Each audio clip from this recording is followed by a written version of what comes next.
We're now going to use a software application that's found online called Bible Hub. You can just type it in to your search engine, or you can just probably type it right into your URL and it'll probably get you there.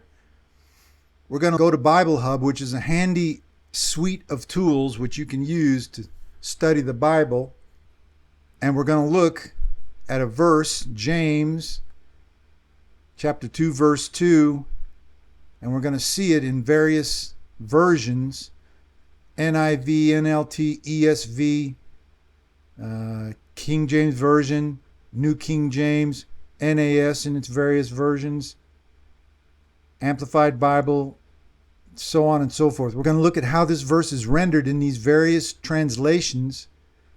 We're going to consider the possibility that there is a kind of prejudice against things Jewish in the New Testament.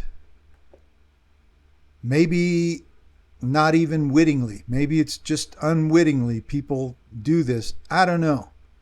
But the translation of this particular verse, I think, is interesting at the very least. Let's just go right to the New International Version.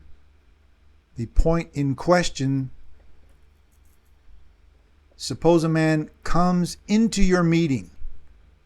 This is the point that is translated a particular way that I think hides the Jewish aspect of this verse. Comes into your meeting. English Standard Version. Into your assembly. Berean Study Bible. Into your meeting. Into your assembly.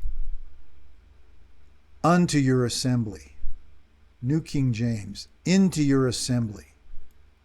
New American Standard. Into your assembly. NASB 1995. Into your assembly. NASB 1977. Into your assembly. Amplified Bible. Into your meeting. Christian Standard. Into your meeting. Holman. Into your meeting. And now the venerable 1901 American Standard Version: for if there come into your synagogue a man with a gold ring in fine clothes, and there come in also a poor man in vile clothing. Into your synagogue. When you actually read the Greek, yes, it says synagogue. And in the New Testament, in all the places in the New Testament that I've looked, I've done a search for the Greek words, and every other place that I've seen it used in the Greek is translated as synagogue everywhere else in the New Testament, except here, except in James 2:2, apart from the American Standard Version and a couple other translations that we'll see in a minute.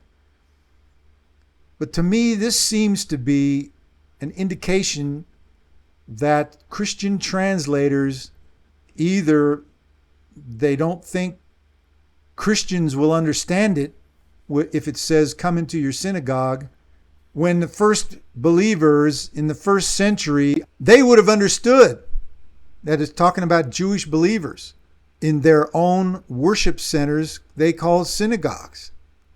That's what they would have understood. It's my opinion that modern Christians ought to be aware that the original followers of Yeshua were Jews who worshiped in the synagogue. They worshiped at the temple in Jerusalem.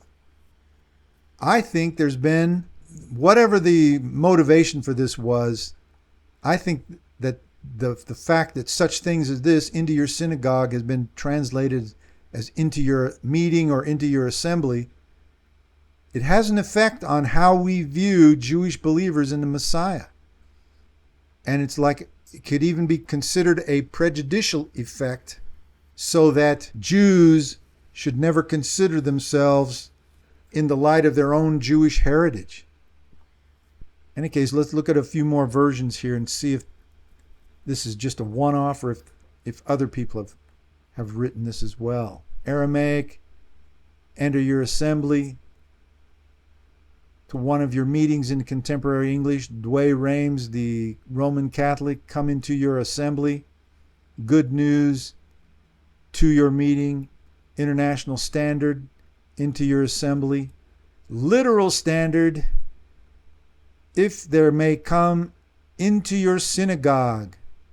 So the Literal Standard prides itself on trying to be as literal as possible. They also render it into your synagogue.